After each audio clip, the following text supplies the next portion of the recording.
आसपास रुदन करते रहते हैं। कई ऐसे होते हैं जो शरीर की अपेक्षा प्रियजनों से अधिक मोह करते हैं। वे मरघटों के स्थान पर प्रिय व्यक्तियों के निकट रहने का प्रयत्न करते हैं। अब यह है कि सब बातों में कितनी सच्चाई है तो हमें नहीं पता, लेकिन पुराणों में यह सब लिखा हुआ है। पुराणों के अनुसार जब भी कोई मनुष्य मरता है या आत्मा शरीर को त्याग कर यात्रा प्रारंभ करती है, तो इस दौरान उसे 3 प्रकार के मार्ग मिलते हैं। उस आत्मा को किस मार्ग पर चलाया जाएगा, यह केवल उसके कर्मों पर निर्भर करता है। ये 3 मार्ग हैं: अर्ची मार्ग, धूम मार्ग और उत्पत्ति विनाश मार्ग। अर्ची मार्ग ब्रह्मलोक और देवलोक की यात्रा के लिए होता है, वहीं धूम मार्ग पितृलोक की यात्रा पर ले जाता है और उत्पत्ति विनाश मार्ग नरक की यात्रा के लिए है। हालांकि सभी मार्ग से गई आत्माओं को कुछ काल भिन्न भिन्न लोक में रहने के बाद पुण्य मृत्युलोक में आना पड़ता है। अधिकतर आत्माओं को यहीं जन्म लेना और यहीं मरकर वापस जन्म लेना होता है। यजुर्वेद में कहा गया है कि शरीर छोड़ने के पश्चात जिन्होंने तप ध्यान किया है वे ब्रह्मलोक चले जाते हैं, अर्थात ब्रह्मलीन हो जाते हैं। कुछ सत्कर्म करने वाले भक्तजन स्वर्ग चले जाते हैं, स्वर्ग अर्थात वे देव बन जाते हैं। राक्षसी कर्म करने वाले कुछ प्रेत योनि में अनंत काल तक भटकते रहते हैं और कुछ वापस धरती पर जन्म ले लेते हैं। जन्म लेने वालों में भी जरूरी नहीं कि वे मनुष्य योनि में ही जन्म लें। इससे पूर्व ये सभी पितृलोक में रहते हैं, वहीं उनका न्याय होता है। सामान्य जनों ने देह त्यागी है तो इस मामले में उनकी धारणा कार्य करती है कि वे किस तरह की धारणा और विश्वास लेकर मरे हैं, तब वे उसी अनुसार गति करते हैं। जैसे बचपन से यह धारणा मजबूत है कि मरने के बाद कोई यमदूत लेने आएंगे, तो उसे सच में ही यमदूत नजर आते हैं। लेकिन जिनको यह विश्वास दिलाया गया है कि मरने के बाद व्यक्ति गहरी नींद में चला जाता है, तो ऐसे लोग सच में ही नींद में चले जाते हैं। शास्त्र अनुसार हमारे शरीर में स्थित है 7 प्रकार के चक्र। ये 7 चक्र हमारे 7 प्रकार के शरीर से जुड़े हुए हैं। 7 शरीर में से प्रमुख हैं 3 शरीर: भौतिक, सूक्ष्म और कारण। भौतिक शरीर लाल रक्त से सना है, जिसमें लाल रंग की अधिकता है। सूक्ष्म शरीर सूर्य के पीले प्रकाश की तरह है और कारण शरीर नीला रंग लिए हुए है। कुछ ज्ञानीजन मानते हैं कि नीला रंग आज्ञा चक्र का एवं आत्मा का रंग है।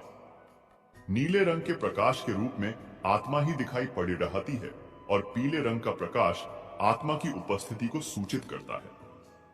आचार्य श्री राम शर्मा के अनुसार पाश्चात्य योगियों का मत है कि जीव का सूक्ष्म शरीर बैंगनी रंग की छाया लिए शरीर से बाहर निकलता है। भारतीय योगी इसका रंग शुभ्र ज्योति स्वरूप सफेद मानते हैं। आत्मा के लिए कौन सा दिन है महत्वपूर्ण, जानिए भाद्रपद की पूर्णिमा एवं आश्विन मास के कृष्ण पक्ष की प्रतिपदा से अमावस्या तक का समय पितृपक्ष कहलाता है।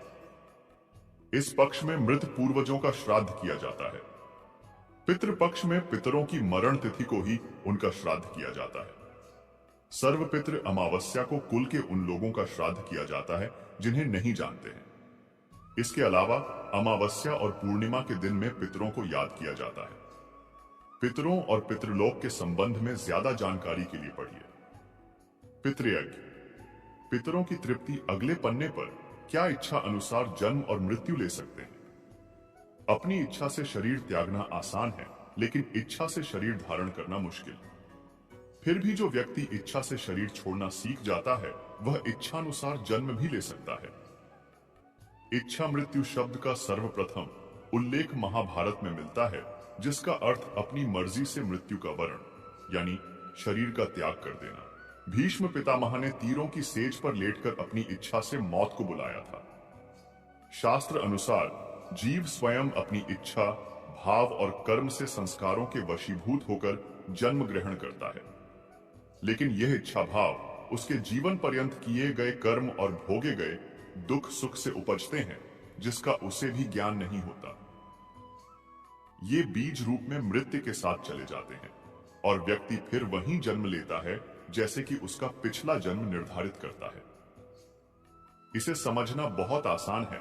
यह बिल्कुल गणित के प्रश्न जैसा है जिसे हल किया जा सकता है।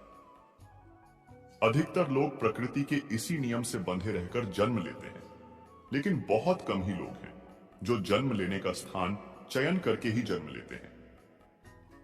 आत्मा के बारे में सबसे प्रामाणिक उल्लेख भगवद गीता में मिलता है। कहा गया है कि आत्मा अविनाशी है, इस पर किसी भी प्राकृतिक भाव का असर नहीं होता। आत्मा पर किसी भी प्रकार की चीजें असर नहीं करती। आत्मा का एक ही स्वाभाविक गुण है, स्वाभाविक रूप से प्रसार करना और ईश्वर में विलीन होना। जब तक आत्मा ईश्वर के अपने मुख्य बिंदु तक नहीं पहुंचती, तब तक शरीर बदलता रहता है। आत्मा को देखना सामान्य रूप से संभव नहीं है। इसके लिए ईश्वर की कृपा और सूक्ष्म दृष्टि चाहिए। आत्माओं के अंदर पृथ्वी तत्व नहीं होता, अतः वायु के समान गमनशील होती है। सामान्य रूप से आत्माओं का अनुभव होने पर सुगंध का अनुभव होता है या कोई गंध सी आती है। आत्माएं अच्छी या बुरी नहीं होती। इनके साथ जुड़े हुए संस्कार या जुड़ा हुआ मन अच्छा या बुरा होता है। बुरे संस्कार होने से आत्माओं का प्रयोग किया जा सकता है और ये प्रयोग आमतौर पर अविद्या तांत्रिक करते हैं। विदेही मन का दुरुपयोग करके तांत्रिक दूसरों को परेशान करते हैं, लेकिन तंत्र मंत्र कुछ नहीं होता बस, और लोग खुद की संतुष्टि के लिए ऐसे जादू करते रहते हैं जबकि ऐसा कुछ भी नहीं होता है। ऐसे हम किसी की भी जिंदगी बर्बाद नहीं कर सकते हैं। भगवान शिव या श्री कृष्ण की शरण में रहें, ज्यादा से ज्यादा भजन और कीर्तन करें, अपनी आदतों और संस्कारों को शुद्ध रखें, अपने कर्मों को सुधार लें और आत्मज्ञान को जानें। मनुष्य का आत्मा मनुष्य का अमूर्त भाग है। बाइबल कहती है कि मनुष्य का आत्मा स्वयं सर्व सामर्थी परमेश्वर का श्वास है और इसे परमेश्वर की सृष्टि के आरंभ में ही व्यक्ति में श्वास के द्वारा डाल दिया गया था। तब यहोवा परमेश्वर ने आदम को भूमि की मिट्टी से रचा और उसके नथनों में जीवन का श्वास फूंक दिया और आदम जीवित प्राणी बन गया। यह मनुष्य का आत्मा ही है जो उसे स्वयं और अन्य उल्लेखनीय, यद्यपि सीमित मात्रा में, परमेश्वर जैसे गुणों के प्रति सचेत करता है।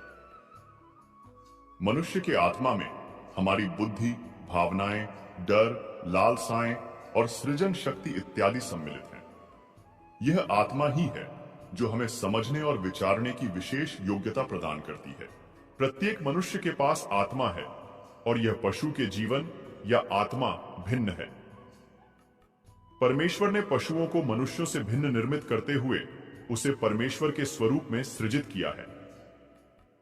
इसलिए मनुष्य संगीत, हास्य और कला को सोचने, महसूस करने, प्यार करने, रूपरेखित करने, निर्मित करने और इसका आनंद लेने के लिए सक्षम है।